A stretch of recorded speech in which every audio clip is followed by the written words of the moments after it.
Pernah nggak sih kalian dengar ada sebuah tempat usaha yang dari luar terlihat biasa saja, bahkan kelihatan wajar-wajar aja, tapi katanya menyimpan sesuatu yang sangat gelap di dalamnya? Kalau kalian belum pernah dengar, maka saya akan ceritakan salah satunya. Tempat itu adalah sebuah konveksi yang dikenal dengan nama Kencana Wungu dari luar. Bangunan ini tampak sama seperti konveksi lain pada umumnya. Gedung sederhana dengan cat yang sudah mulai pudar, beberapa jendela kaca yang buram karena tertutup debu, dan suara mesin jahit yang terdengar dari dalam setiap harinya. Orang yang lewat depan bangunan ini mungkin tidak akan curiga apa-apa, karena di siang hari selalu terdengar ramai, penuh aktivitas para pekerja yang sibuk dengan kain, mesin, dan tumpukan pakaian. Tapi cerita yang beredar di masyarakat, konveksi ini menyimpan rahasia besar, sesuatu yang hanya orang-orang tertentu saja yang tahu. Lokasinya berada di pinggiran kota, agak jauh dari jalan utama. Di sekelilingnya ada beberapa rumah warga, warung kecil, dan kebun kosong yang sering terlihat gelap saat malam hari. Dari jauh, konveksi Kencana Wungu nggak pernah terlihat menyeramkan.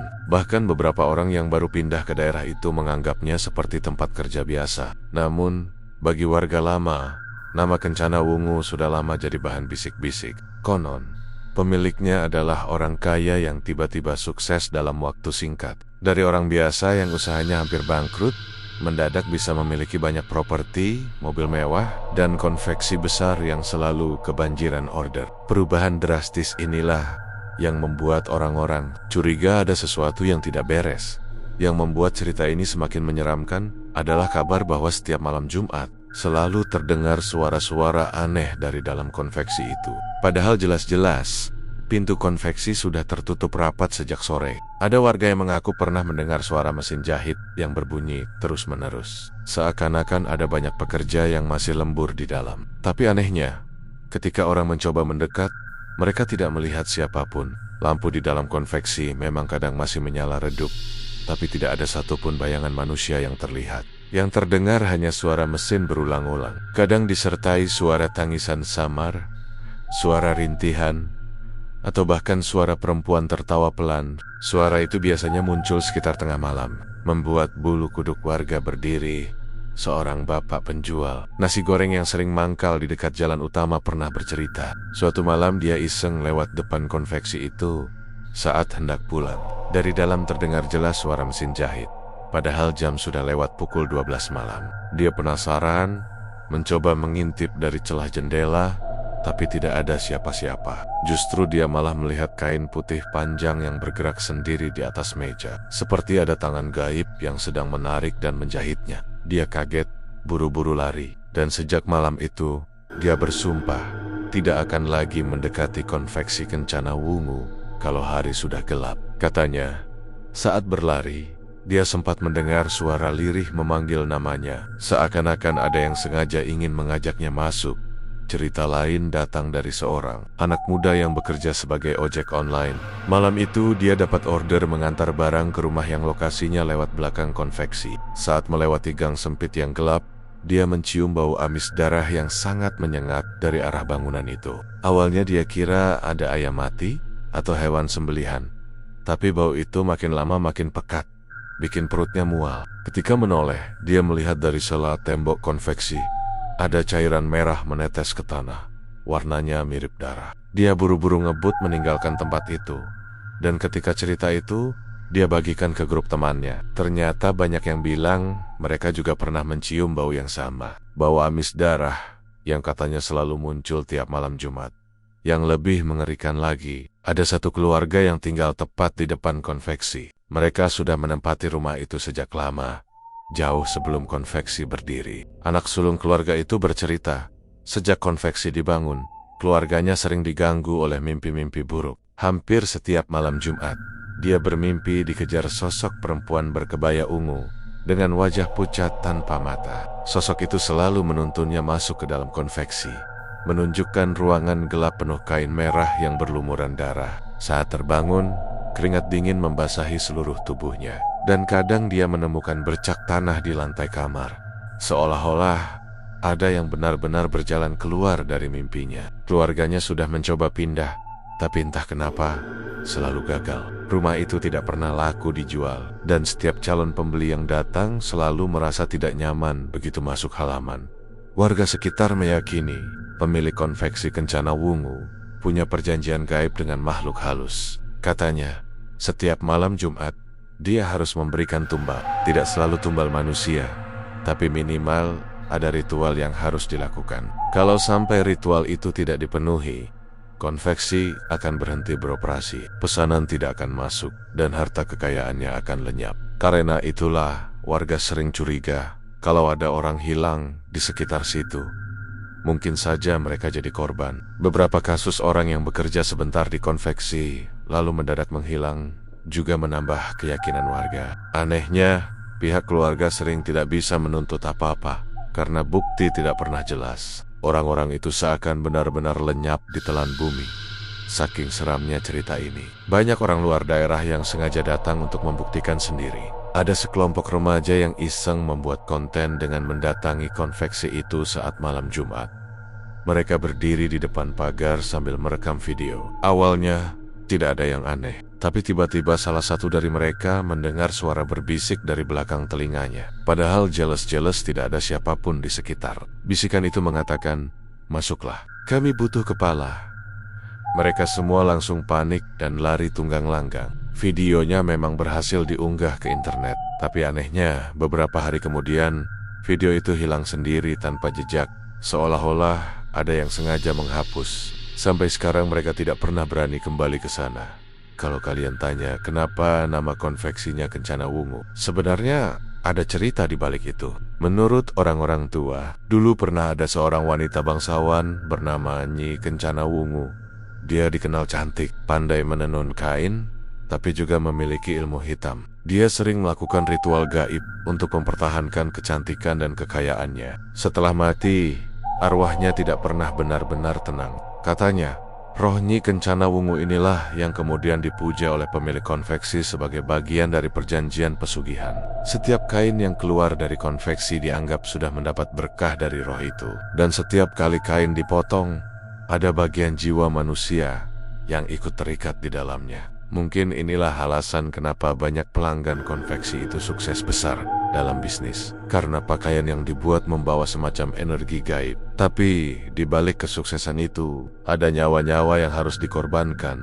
Konveksi Kencana Wungu sekarang memang masih berdiri, bahkan makin besar. Tapi bagi warga sekitar, gedung itu bukan sekadar tempat usaha, melainkan sumber teror yang tidak pernah berakhir. Orang-orang sudah terbiasa mendengar suara-suara aneh, mencium bau darah, atau melihat penampakan samar. Mereka hanya bisa pasrah, karena tidak ada yang berani melawan pemiliknya. Setiap kali ada yang mencoba membongkar rahasia konveksi itu, biasanya orang tersebut akan mendapat malapetaka. Ada yang tiba-tiba jatuh sakit parah, ada yang usaha kecilnya bangkrut, bahkan ada yang meninggal mendadak. Semua ini membuat warga memilih diam, pura-pura tidak tahu. Meskipun hati mereka selalu dihantui rasa takut setiap kali malam Jumat tiba. Dan inilah awal dari cerita kelam konveksi Kencana Wungu. Dari luar, terlihat seperti tempat kerja biasa. Tapi begitu kalian tahu rahasia di dalamnya, kalian mungkin tidak akan pernah berani lewat depan bangunan itu lagi. Apalagi saat malam Jumat. Karena siapapun yang berani mendekat, bisa saja jadi bagian dari ritual. Ritual yang katanya selalu meminta satu kepala manusia. Cerita ini berawal dari seorang wanita bernama Dini. Hidupnya waktu itu sedang dalam keadaan sulit.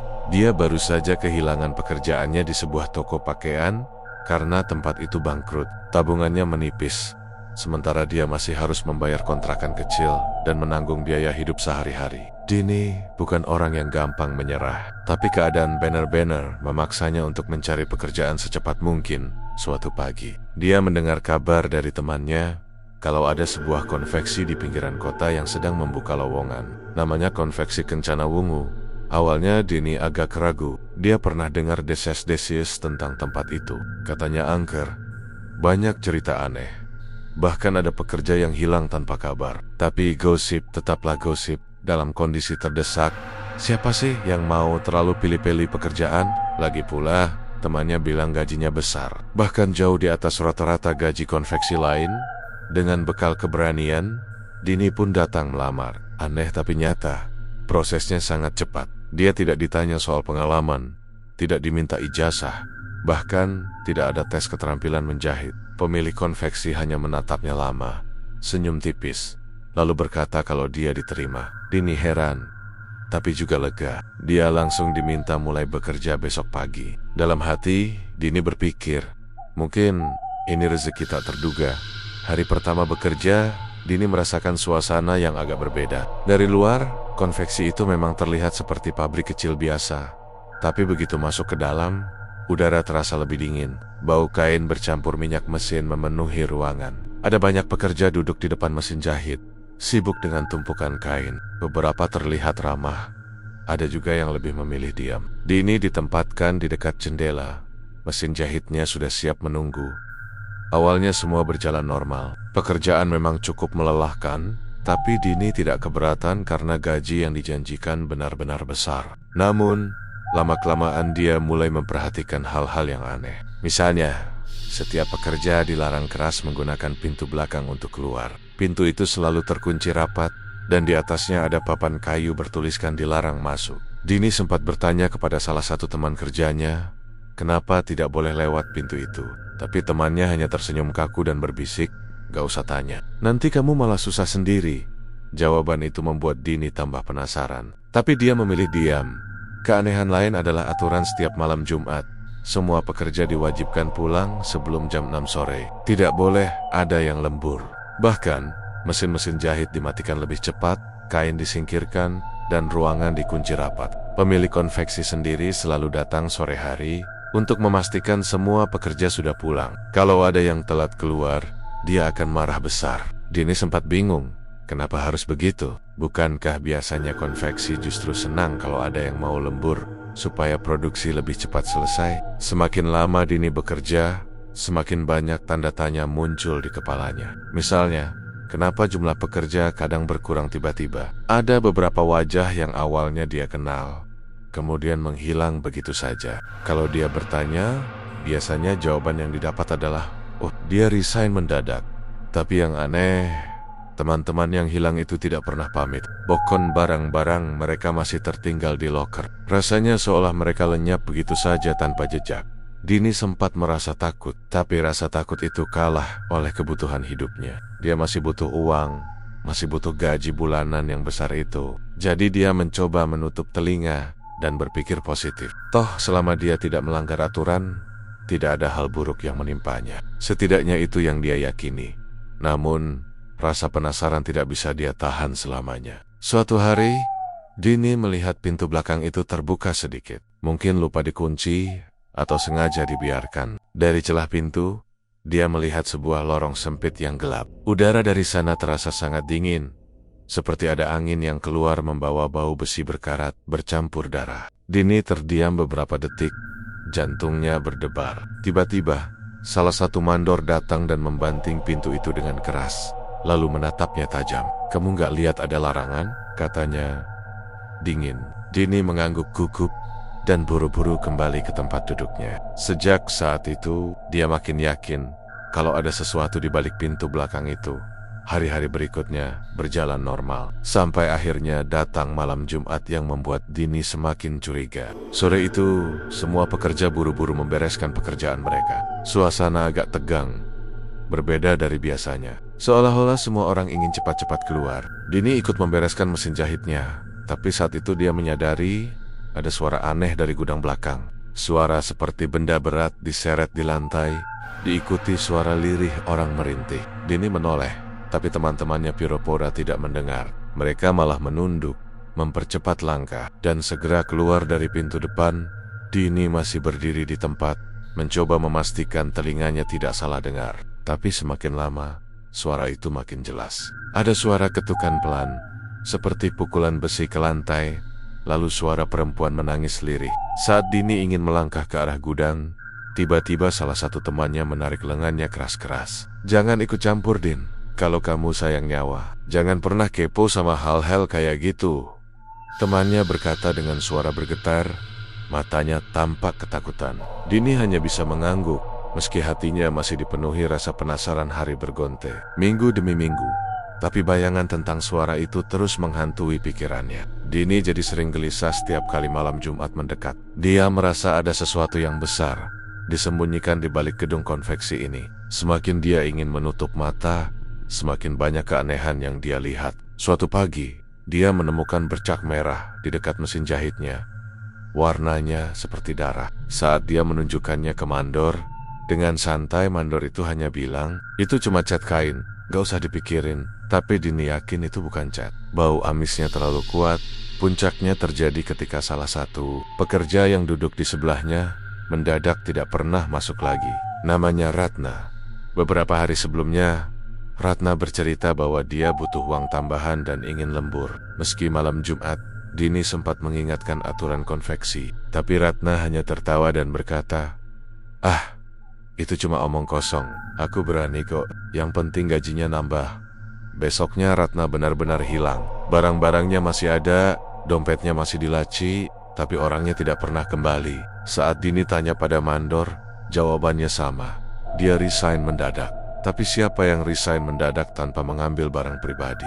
Sejak hilangnya Ratna, perasaan Dini tidak tenang. Dia mulai percaya kalau gosip tentang tumbal di konveksi ini mungkin benar adanya. Apalagi setiap kali malam Jumat, dia mendengar suara-suara aneh dari dalam gudang. Kadang suara orang berdoa dengan bahasa yang tidak dia mengerti, kadang suara teriakan yang tiba-tiba berhenti mendadak. Bahkan pernah sekali, saat dia pulang terlalu larut dan melewati jalan depan konveksi, dia melihat bayangan seorang perempuan berkebaya ungu berdiri di balik jendela lantai 2, menatap lurus ke arahnya. Padahal, gedung itu sudah terkunci. Tidak ada siapapun di dalamnya. Dini mencoba menceritakan hal ini ke keluarganya, tapi mereka hanya menganggapnya terlalu lelah bekerja. Ada juga yang menyarankan dia berhenti saja, tapi Dini tidak bisa. Dia masih butuh gaji itu. Jadi dia memilih bertahan, meski setiap hari jiwanya terasa makin terhimpit oleh rasa takut. Dia tahu ada yang tidak beres. Dia tahu ada rahasia kelam di balik aturan-aturan aneh konveksi Kencana Wungu.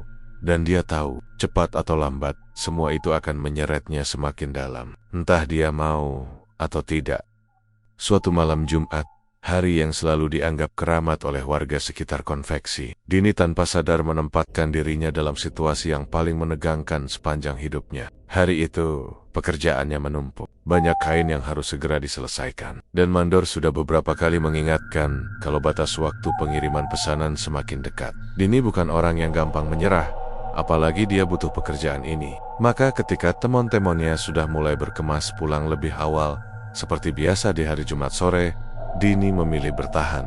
Dia berpikir, tidak ada salahnya kalau sekali ini saja dia melanggar aturan tidak tertulis itu. Lagi pula, dalam hatinya dia tidak percaya hal-hal aneh benar-benar terjadi. Semua cerita yang beredar di sekitar konveksi, menurutnya hanya bualan yang sengaja dibesar-besarkan. Saat jarum jam dinding menunjukkan pukul 6 sore, suara riuh pekerja sudah benar-benar hilang. Konveksi yang biasanya ramai mendadak terasa hening. Dari luar, sinar matahari terakhir meredup perlahan, berganti dengan kegelapan malam yang masuk lewat celah jendela. Dini tetap duduk di depan mesin jahitnya, mencoba fokus menyelesaikan bagian terakhir dari potongan kain merah yang menumpuk di mejanya. Suasana sepi membuat pikirannya sedikit goyah, tapi dia menenangkan diri dengan berpikir kalau ini hanya masalah sugesti.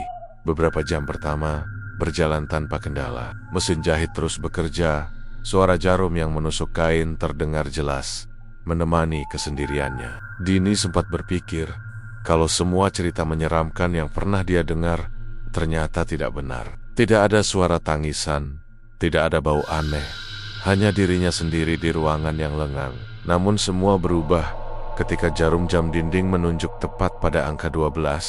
Tiba-tiba saja, lampu-lampu konveksi padam serentak. Gelap gulita menelan seluruh ruangan. Dini terperanjat, jantungnya berdegup kencang. Tangannya meroba-roba meja, mencoba mencari ponsel atau korek api, apapun yang bisa memberikan cahaya. Tapi sebelum sempat menemukan sesuatu, telinganya mendengar suara yang tidak mungkin salah.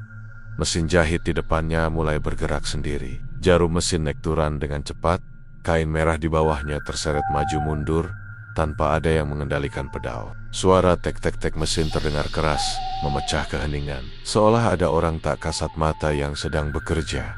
Dini menatap dengan mata melebar. Dalam cahaya samar yang entah dari mana datangnya, dia melihat kain merah yang tadi polos berubah perlahan. Warnanya makin gelap, seperti basah oleh cairan yang menetes dari atas. Tangannya gemetar saat menyentuh kain itu. Rasanya lengket, bau amis menusuk hidungnya. Itu bukan tinta, bukan cat. Itu darah segar yang seolah mengalir dari dalam kain, membuat potongan itu menetes ke lantai, meninggalkan bercak merah. Suara mesin berhenti tiba-tiba, meninggalkan kesunyian mencekam. Dini mencoba menenangkan diri, meyakinkan hatinya bahwa semua ini hanya halusinasi karena kelelahan. Tapi saat dia menoleh ke pojok ruangan, tubuhnya langsung membeku. Di sana, berdiri sosok perempuan dengan kebaya berwarna ungu. Kebayanya lusuh, panjangnya menyapu lantai, dan tubuhnya dipenuhi noda merah yang tampak seperti darah kering. Rambutnya panjang menjuntai, sebagian menutupi wajahnya. Namun yang paling membuat bulu kuduk Dini meremang adalah wajahnya. Perempuan itu tidak memiliki mata, hanya cekungan hitam gelap di tempat sepasang mata seharusnya berada. Dari cekungan itu mengalir darah segar, menetes perlahan ke dagu dan kebayanya. Sosok itu berdiri diam, tapi auranya begitu kuat, seolah ruangan tiba-tiba menjadi lebih dingin. Nafas Dini tercekat, tubuhnya kaku, tidak mampu bergerak. Sosok perempuan itu menatapnya, meski tanpa mata. Dini bisa merasakan tatapan itu menusuk sampai ke tulang. Hening panjang hanya diisi suara detak jantungnya yang berdentum keras. Kemudian, suara lain terdengar. Suara tangisan pelan, lirih, seperti berasal dari banyak orang sekaligus. Suara itu datang dari segala arah, memenuhi ruangan. Tangisan itu terdengar putus asa, penuh rasa sakit, membuat telinga Dini berdenging. Dia menutup telinga dengan kedua tangannya, tapi suara itu tetap ada, bergema dalam kepalanya. Dari sudut-sudut ruangan, Dini mulai melihat bayangan samar muncul satu persatu. Bayangan menyerupai manusia dengan wajah pucat, sebagian tubuh mereka penuh luka, sebagian lagi kehilangan kepala. Mereka berdiri berdesakan, menatap Dini dengan tatapan kosong. Sosok berkebaya ungu itu perlahan melangkah maju. Setiap langkahnya meninggalkan jejak darah di lantai. Dini mundur dengan gemetar.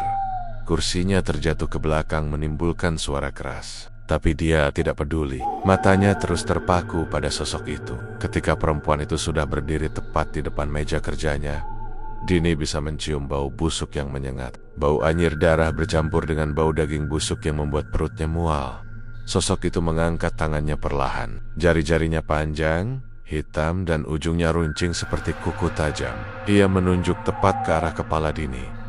Dan saat itu juga, Dini mendengar suara berbisik di telinganya. Suara yang berat, dalam, dan menakutkan. "Kamu, giliranmu." Sekarang, suara itu begitu jelas, membuat bulu kuduknya berdiri. Dini menjerit sekeras-kerasnya, tapi suaranya tertelan keheningan. Tidak ada yang mendengar, tidak ada yang datang menolong. Bayangan-bayangan di sekelilingnya semakin mendekat, membentuk lingkaran yang mengurungnya. Tangisan mereka berubah menjadi tawa seram, tawa yang bergema di seluruh ruangan. Dini merasa kepalanya berputar, matanya berkunang-kunang, tubuhnya seolah ditarik ke arah mesin jahit. Sementara kain merah di mejanya terus meneteskan darah, kini makin deras, mengalir seperti sungai kecil. Dalam kondisi antara sadar dan tidak, Dini sempat melihat sesuatu yang membuat darahnya membeku. Dari balik kain merah itu, muncul kepala manusia. Kepala seorang perempuan muda, matanya melotot, mulutnya terbuka seakan menjerit. Rambutnya terurai berantakan, sebagian tersangkut di jarum mesin jahit. Kepala itu menatap Dini, seakan meminta pertolongan. Tapi sebelum Dini bisa bereaksi, kepala itu menghilang, digantikan oleh tumpukan kain berdarah. Dini terduduk lemas, air matanya mengalir tanpa sadar. Dia mencoba merangkak menjauh, tapi setiap kali dia bergerak, sosok berkebaya ungu itu selalu berada lebih dekat. Nafasnya semakin sesak, dadanya terasa tertekan. Dini merasa inilah akhir hidupnya. Tapi tepat ketika sosok itu hendak menyentuh kepalanya dengan kuku panjangnya, tiba-tiba lampu ruangan menyala kembali. Semua bayangan hilang. Mesin jahit berhenti, kain merah kembali normal, Dini terengah-engah, menatap sekeliling dengan mata ketakutan. Tidak ada siapa-siapa di sana. Semua kembali seperti semula, seolah tidak pernah terjadi apa-apa. Tapi Dini tahu, apa yang baru saja dialaminya bukan mimpi. Tubuhnya masih gemetar, pakaiannya basah oleh keringat dan di lantai dia melihat bercak darah kecil yang belum sempat kering. Dia buru-buru meraih tasnya, berlari keluar dari konveksi tanpa menoleh lagi. Udara malam di luar terasa lebih menyesakkan. Jalanan sepi, hanya ada suara anjing menggonggong dari kejauhan. Dini terus berlari sampai ke rumah kontrakannya. Sepanjang jalan, perasaan itu tidak hilang. Perasaan seolah ada sesuatu yang mengikutinya dari belakang. Bahkan ketika dia sudah masuk ke kamar, mengunci pintu rapat-rapat, perasaan itu tetap ada. Malam itu Dini tidak bisa tidur sama sekali. Setiap kali dia memejamkan mata, bayangan perempuan berkebaya ungu tanpa mata itu muncul. Tatapan kosongnya terus menghantui, seolah mengingatkan Dini bahwa kejadian malam ini hanyalah awal. Dia tahu, cepat atau lambat, rahasia besar konveksi kencana wungu akan menyeretnya lebih dalam, ke dalam kegelapan yang lebih mengerikan dari sekadar mesin jahit yang bergerak sendiri. Keesokan paginya, mata Dini masih sembab. Semalaman ia tidak bisa tidur. Setiap kali matanya terpejam, sosok perempuan berkebaya ungu itu muncul dalam mimpinya. Tatapan kosong tanpa mata, darah yang menetes. Suara tangisan yang tiba-tiba berubah jadi tawa. Semuanya terus menghantui pikirannya. Saat alarm ponselnya berbunyi, tubuhnya masih terasa lemas. Dia menatap wajahnya di cermin kecil yang tergantung di dinding kontrakan. Pucat, mata berkantung, bibir kering, tapi mau tidak mau, ia tetap harus berangkat kerja. Konveksi itu satu-satunya tempat yang bisa memberinya penghasilan lebih dari cukup. Sesampainya di konveksi, suasana pagi tampak normal seperti biasa. Pekerja lain berkokap cap ringan, ada yang sambil merapikan kain, ada juga yang sibuk menyalakan mesin jahit. Semua terlihat seolah tidak pernah terjadi apa-apa malam sebelumnya. Tapi bagi Dini, suasana itu terasa berbeda. Setiap tawa dan obrolan para pekerja terdengar hambar. Semua wajah yang dilihatnya tampak menyembunyikan sesuatu.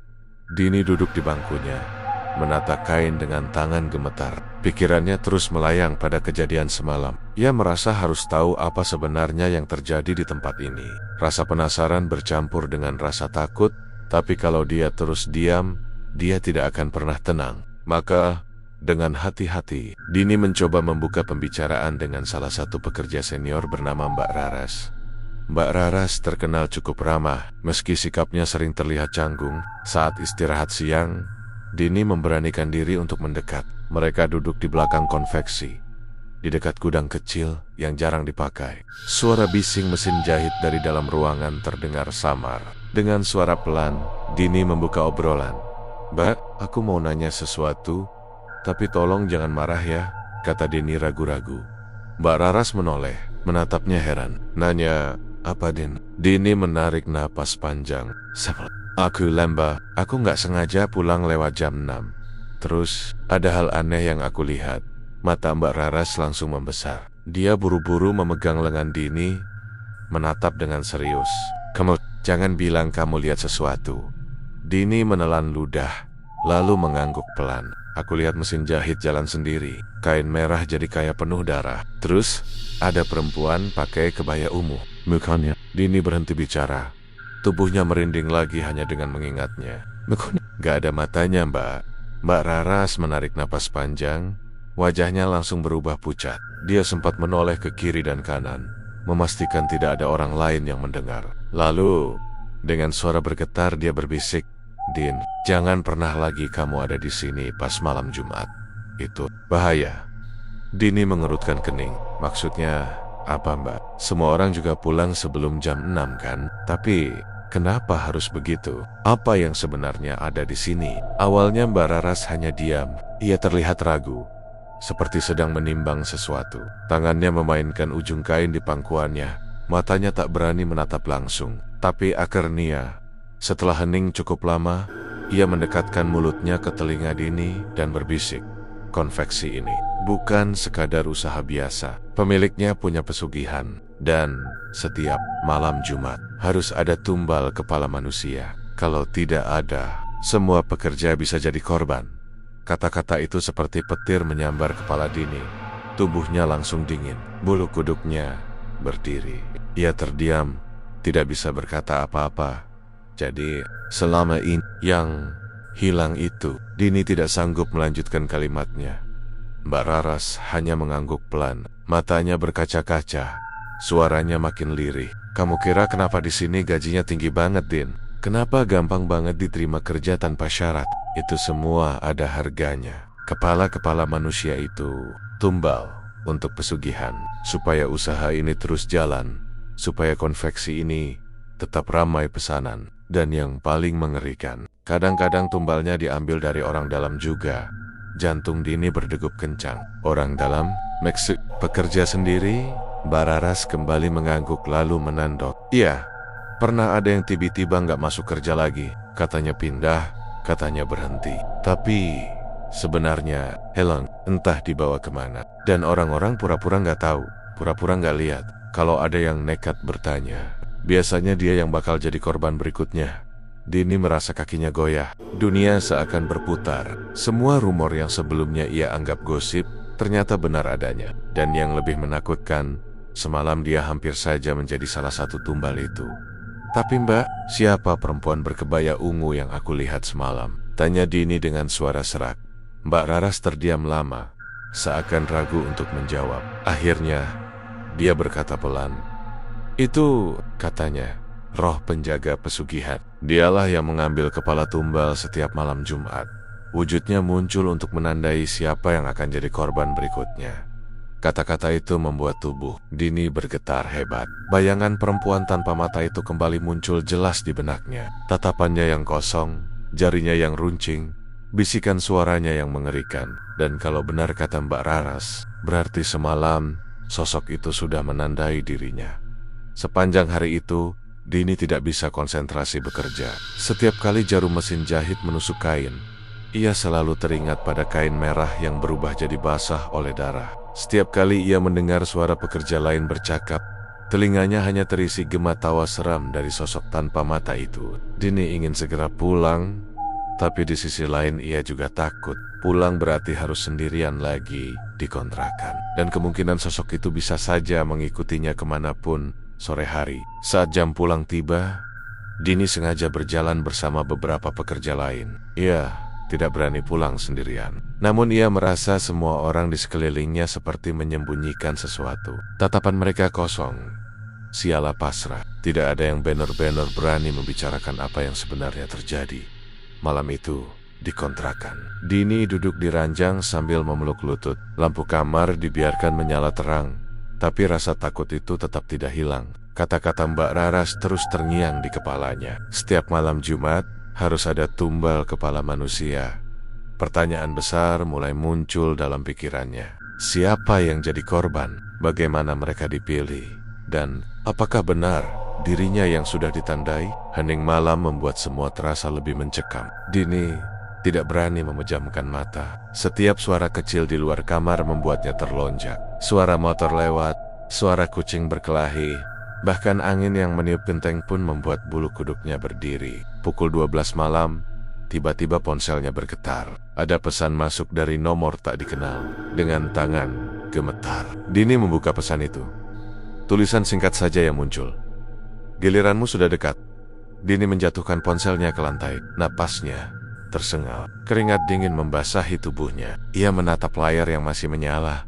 Tapi ketika ia mengambil ponsel itu lagi, pesan tersebut sudah hilang. Lenyap begitu saja seolah tidak pernah ada.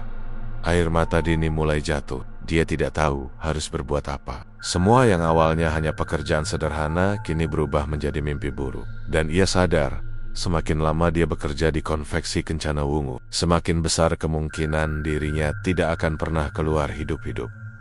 Beberapa minggu setelah perbincangan mengerikan itu, suasana konveksi Kencana Wungu semakin terasa janggal bagi Dini. Dari hari ke hari, selalu ada saja pekerja yang mendadak tidak terlihat lagi. Awalnya hanya satu orang, kemudian dua, lalu semakin banyak. Yang lebih aneh, setiap kali ada yang hilang, pihak perusahaan selalu memberikan alasan yang sama. Mereka resign mendadak karena sudah dapat pekerjaan lain. Tapi bagi Dini, Alasan itu terdengar terlalu dipaksakan. Tidak pernah ada yang berpamitan, tidak pernah ada yang meninggalkan barang-barangnya. Mereka seperti lenyap begitu saja. Dini mulai memperhatikan pola yang terjadi. Ia mencatat dalam diam siapa saja yang hilang dan kapan terakhir kali mereka terlihat. Dari catatan kecil itu, ia menemukan kesamaan yang membuat darahnya berdesir. Hampir semua pekerja yang hilang adalah orang-orang yang pernah terlihat lembur di malam Jumat. Meski mereka tahu larangan itu sangat ketat, Dini menelan ludah, menyadari bahwa apa yang pernah dikatakan Mbak Raras bukan sekadar peringatan kosong. Malam Jumat bukan hanya tentang larangan lembur, tapi juga tentang perjanjian kelam yang menuntut tumbal kepala. Rasa takut yang dulu sempat reda, kini kembali menyergapnya. Setiap kali jam kerja hampir selesai, Dini selalu memperhatikan siapa saja yang masih berada di ruang jahit. Dan saat malam Jumat tiba, ia bisa merasakan ketegangan yang berbeda. Para pekerja terlihat lebih gelisah. Sebagian bergegas pulang, bahkan sebelum jam menunjukkan pukul 5 sore. Tidak ada yang mau mengambil risiko. Tapi ada beberapa orang baru yang tidak begitu peduli. Menganggap semua itu hanya cerita horor murahan yang dipakai untuk menakut-nakuti. Dini tahu, mereka yang tidak peduli itulah yang mungkin akan menghilang berikutnya.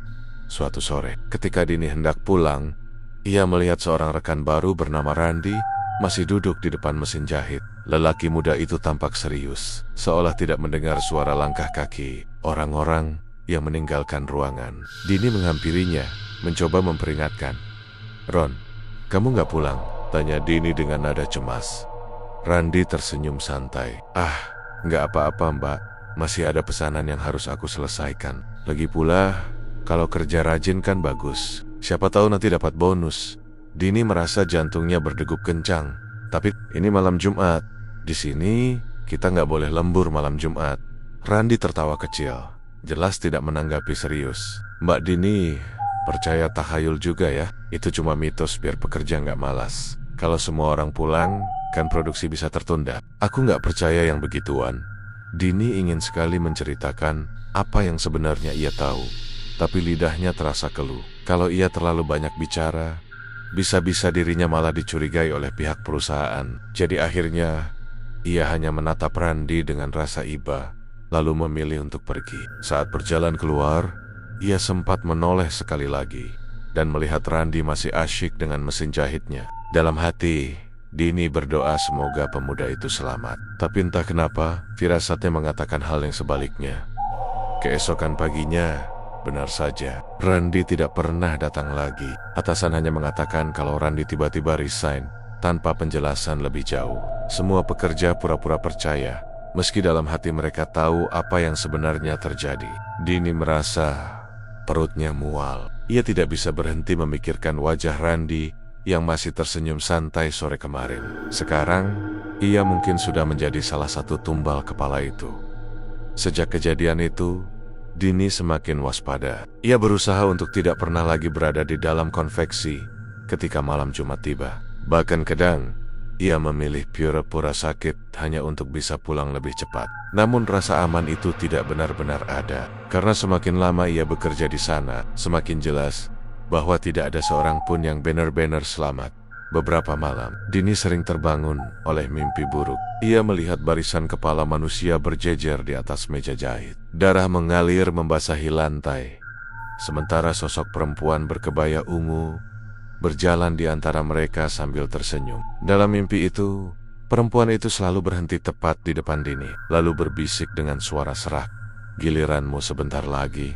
Setiap kali terbangun, Dini akan mendapati tubuhnya basah oleh keringat. Nafasnya tersengal, dan di telinganya masih terngiang suara tawa lirih. Semakin lama, mimpi itu terasa bukan lagi sekadar mimpi, melainkan pertanda. Seolah sosok itu benar-benar sudah menandainya sejak malam pertama ia melihatnya. Berikutnya, berjalan dengan ketegangan yang terus meningkat. Setiap ada pekerja yang hilang, suasana konveksi menjadi lebih dingin.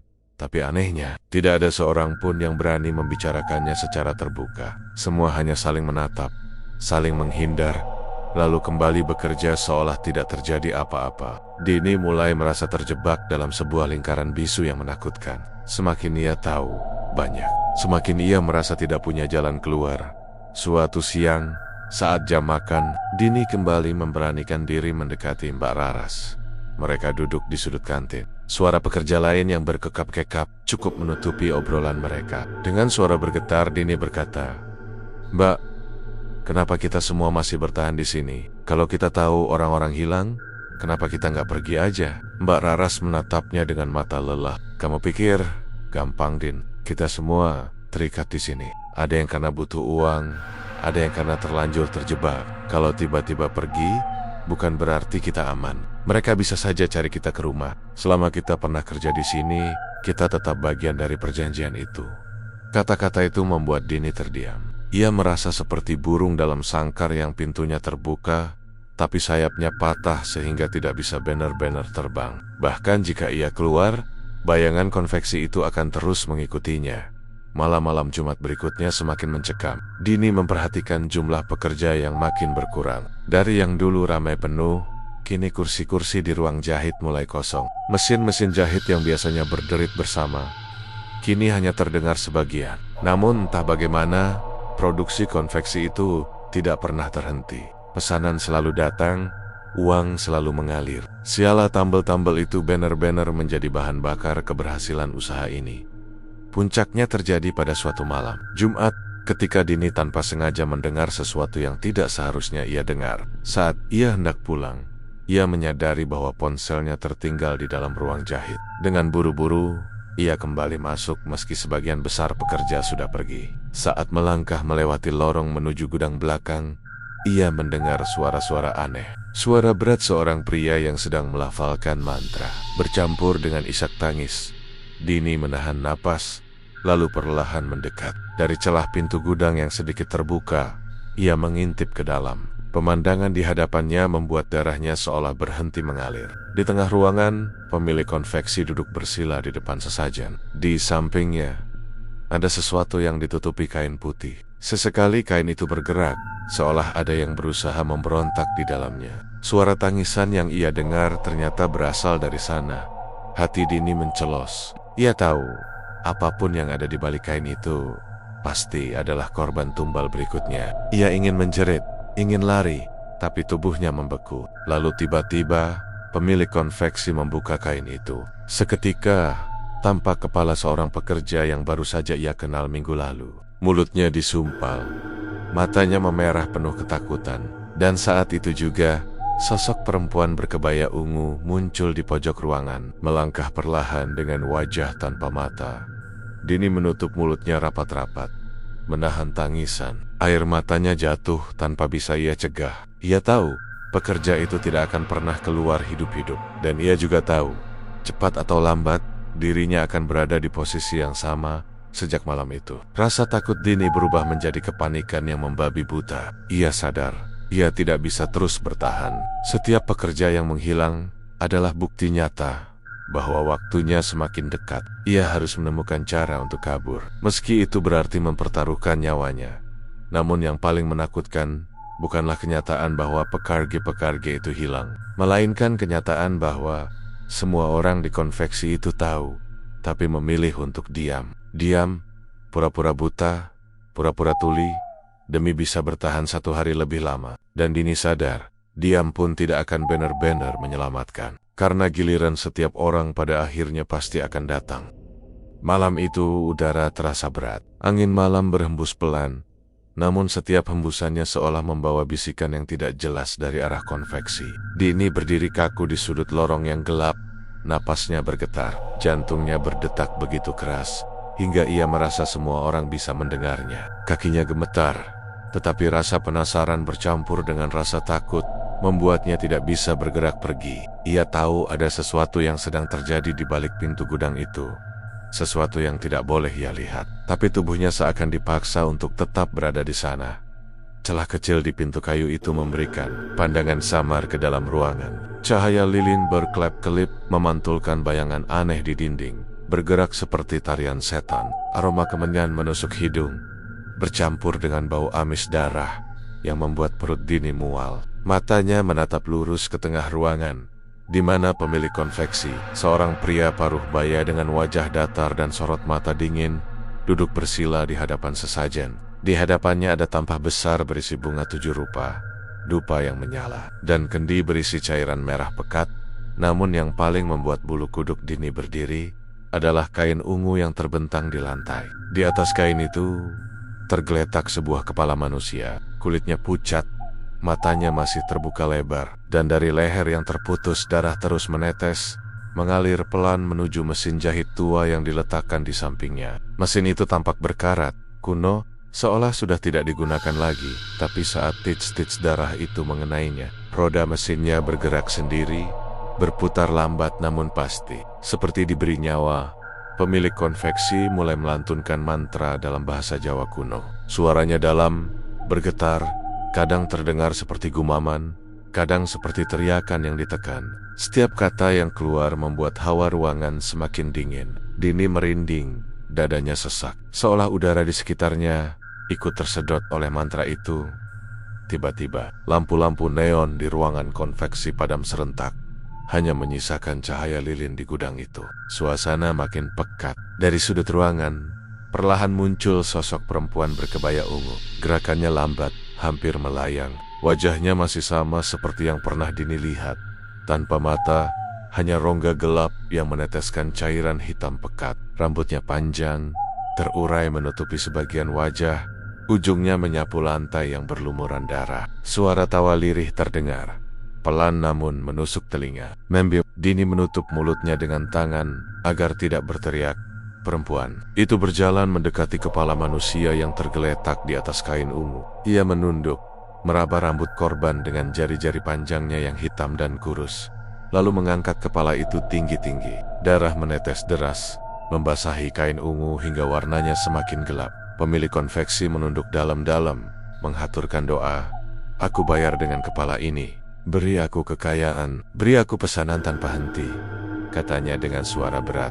Sosok berkebaya ungu itu mengangguk perlahan, lalu menoleh ke arah mesin jahit tua. Tanpa menyentuh apapun, benang di mesin itu bergerak sendiri. Jarumnya naik turun cepat, menjahit selembar kain putih yang entah dari mana munculnya. Suara derit mesin tua itu mengisi ruangan, bercampur dengan suara gemeretak aneh yang membuat telinga Dini sakit. Dini tidak bisa berpaling. Matanya terikat pada pemandangan mengerikan itu. Di dalam hatinya ia ingin lari, tapi kakinya tidak mau bergerak. Ia tahu, jika sampai sosok itu menyadari keberadaannya, mungkin malam ini juga ia akan menjadi tumbal berikutnya.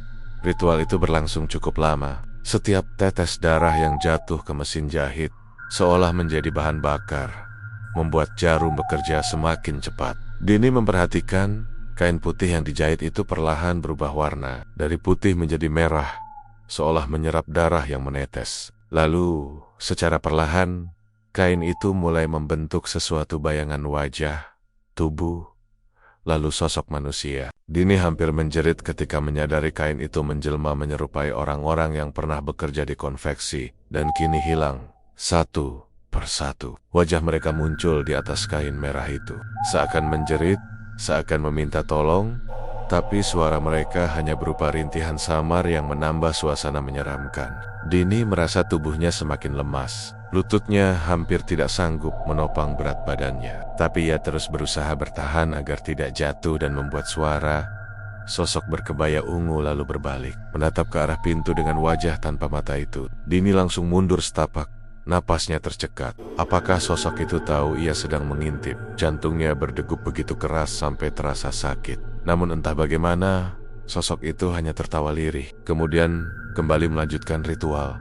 Pemilik konveksi mengangkat kedua tangannya, suaranya meninggi. Terimalah tumbal ini, biar usahaku tetap berjaya, biar aku tetap jadi yang terkuat. Perempuan itu mendekat, lalu perlahan meletakkan kepala manusia tadi di atas mesin jahit. Jarum mesin itu menusuk kepala tersebut, menembus kulit, darah menyembur. Dini hampir pingsan melihatnya, tapi matanya tetap terbuka. Terikat oleh rasa ngeri, kemudian semua lilin padam. Ruangan gelap total, hanya suara mesin jahit yang masih berderit, semakin cepat, semakin keras. Hingga akhirnya, hening, dalam kegelapan itu, terdengar suara bisikan. Bukan dari pemilik konveksi, bukan juga dari pekerja lain, tapi langsung masuk ke telinga Dini. Aku tahu kau ada di sana. Dini menutup mulutnya rapat-rapat, menahan teriak. Air matanya mengalir deras. Tubuhnya gemetar hebat. Bisikan itu terdengar lagi. Kali ini lebih dekat, seolah tepat di belakang telinganya. Giliranmu sebentar lagi. Pintu gudang berderit pelan. Seperti ada yang mencoba membukanya dari dalam. Dini tersentak. Segera berlari tanpa peduli lagi dengan suara langkah kakinya. Ia berlari menembus lorong gelap, melewati ruangan kosong, hingga akhirnya keluar dari gedung konveksi. Nafasnya tersengal, dada seperti mau meledak. Ia terus berlari sampai jauh, tidak menoleh ke belakang. Malam itu, Dini tidak kembali ke kontrakannya. Ia memilih berdiam di sebuah warung kopi kecil yang masih buka hingga dini hari. Duduk gemetar sambil memeluk dirinya sendiri. Pikirannya kacau, antara percaya dan tidak percaya dengan apa yang baru saja dilihatnya. Tapi semua terasa begitu nyata, begitu jelas. Ia tahu satu hal, konveksi Kencana Wungu bukan sekadar tempat kerja biasa. Itu adalah tempat di mana darah manusia menjadi harga dari sebuah kekayaan. Dan lebih buruk lagi, kini sosok penunggu itu sudah mengetahui keberadaannya. Malam itu, Dini terus berlari dengan napas terengah. Kakinya terasa berat seperti dipaksa menapaki lumpur. Lorong konveksi yang panjang seakan tak berujung. Setiap kali ia menoleh, bayangan ungu samar terlihat mengikuti dari belakang, mendekat perlahan. Suara kain yang terseret lantai terdengar jelas. Makin lama makin dekat. Dini panik, mencoba membuka pintu depan konveksi. Tapi pintu itu terkunci, rapat seakan menolak disentuh. Ia menggedor keras, berharap ada satpam atau warga yang mendengar. Namun tak ada jawaban. Ketakutan mulai mengambil alih kesadarannya. Tangan gemetar, keringat dingin membasahi wajah, dan jantung berdetak begitu cepat hingga hampir menyakitkan. Di belakangnya, suara tawa lirih kembali terdengar. Kau tidak bisa pergi. Malam ini giliranmu. Dini berbalik. Matanya langsung menangkap sosok perempuan berkebaya ungu yang melayang di udara. Wajah tanpa mata itu menatap lurus ke arahnya, meski tanpa bola mata. Dini bisa merasakan tatapan itu menusuk sampai ke dalam hatinya. Suara mesin jahit tua dari gudang masih terdengar samar, berdenting seperti nyanyian kematian. Ia mundur perlahan, tubuhnya gemetar hebat. Tolong, jangan dekati aku, bisiknya lirih. Tapi sosok itu justru mendekat, langkah demi langkah, seperti bayangan yang tak mungkin bisa dihindari. Tiba-tiba, pintu belakang yang tadinya selalu dilarang untuk dibuka, berderit pelan, terbuka sedikit. Dini terkejut, matanya menatap pintu itu dengan penuh harapan. Tanpa pikir panjang, ia langsung berlari ke arah pintu, menabraknya dengan bahu hingga terbuka lebih lebar. Udara malam yang dingin menyambutnya. Tapi belum sempat ia benar-benar keluar, sebuah tangan hitam kurus mencengkeram lengannya dengan kuat. Dini menjerit keras, suaranya menggema ke seluruh bangunan. Ia menoleh, melihat sosok berkebaya ungu tepat di belakangnya, mencengkeram dengan kuku panjang yang menusuk kulitnya. Darah mulai mengalir dari luka itu. Dini berusaha melepaskan diri, menendang, meronta sekuat tenaga. Namun genggaman itu seperti besi, dingin, dan tak tergoyahkan. Jeritannya terdengar sampai keluar pagar konveksi. Beberapa warga yang tinggal dekat situ terbangun, saling bertanya-tanya suara apa itu, tapi tak ada yang berani mendekat. Mereka hanya membuka jendela sedikit, mendengarkan samar jeritan yang kemudian terhenti mendadak di dalam gedung. Pintu belakang menutup sendiri dengan keras. Keesokan paginya, konveksi Kencana Wungu tetap beroperasi seperti biasa. Para pekerja masuk, suara mesin jahit berdengung, dan semua terlihat normal. Tapi ada satu hal berbeda. Meja jahit milik Dini kosong. Atasan mereka hanya memberi pengumuman singkat. Dini sudah resign. Dia nggak akan kerja di sini lagi. Tidak ada yang berani bertanya lebih jauh. Semua hanya menunduk, pura-pura sibuk dengan pekerjaan masing-masing. Tapi di hati mereka, perasaan takut semakin menebal. Mereka tahu, Dini tidak resign. Ia adalah korban berikutnya. Keluarga Dini mencoba mencari, menghubungi nomor teleponnya, datang ke kontrakan, bahkan melapor ke polisi. Namun, semua sia-sia. Tidak ada jejak, tidak ada tanda-tanda ia pernah keluar dari konveksi. Semua bukti seolah lenyap ditelan tanah. Sementara itu, pemilik konveksi tampak semakin kaya. Mobil mewah baru masuk ke garasi rumahnya, pesanan konveksi semakin banyak, dan namanya makin dikenal di dunia bisnis garment. Orang-orang di sekitar hanya bisa berbisik-bisik, sebagian iri, Sebagian takut karena mereka tahu ada harga yang harus dibayar untuk semua itu di malam-malam Jumat berikutnya. Warga sekitar sering mendengar suara mesin jahit yang berisik dari dalam konveksi. Meski lampu sudah padam, suara tangisan samar ikut terdengar, seakan berasal dari orang-orang yang sudah hilang. Beberapa warga bersumpah pernah melihat bayangan perempuan berkebaya ungu berdiri di atap konveksi, menatap kosong ke arah jalan. Rambut panjangnya berkibar tertiup angin. Nama Dini perlahan dilupakan, sama seperti pekerja-pekerja lain yang pernah hilang sebelumnya. Setiap kali ada yang bertanya, jawaban perusahaan selalu sama. Dia resign mendadak, seolah itu adalah kalimat sakti yang bisa menutup semua kecurigaan Naman keluarga. Dini tidak pernah berhenti mencari. Ibunya sakit-sakitan karena tidak sanggup menerima kenyataan. Ayahnya berulang kali mendatangi konveksi, memohon agar anaknya dikembalikan, tapi selalu ditolak dengan alasan tidak ada Dini di sana. Hingga akhirnya mereka pun terpaksa menyerah, hanya bisa meratapi kehilangan yang tidak pernah ada penjelasannya. Dan konveksi Kencana Wungu tetap berdiri kokoh. Semakin besar, semakin ramai, tapi juga semakin kelam. Semua orang tahu, selama pemiliknya masih haus kekayaan, akan selalu ada kepala baru yang diminta setiap malam Jumat. Beberapa tahun kemudian, cerita tentang konveksi angker itu menjadi legenda di kota tersebut. Orang-orang baru mungkin menganggapnya sekadar gosip, cerita lama yang dilebih-lebihkan. Tapi warga sekitar tahu, itu bukan sekadar dongeng. Mereka tahu bahwa setiap kali ada jeritan samar di malam Jumat, berarti ada tumbal baru yang dipersembahkan.